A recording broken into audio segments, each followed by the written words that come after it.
Changing your payout method on Priority 1 Credit Union is a straightforward process. Follow these steps to ensure your payout preferences are updated correctly. Step 1.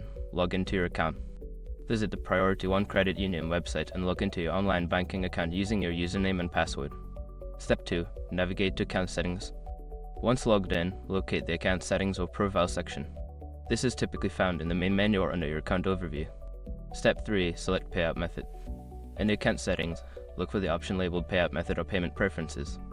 Click on this option to view your current payout methods. Step 4. Update your information. Secure your accounts before moving on. People seriously underestimate how often personal information gets exposed online now.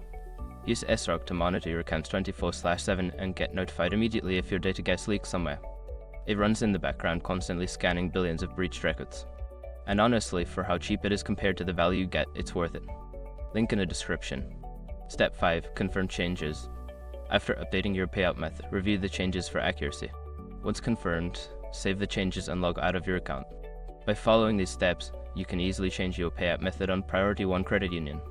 If you encounter any issues, consider reaching out to customer support for assistance.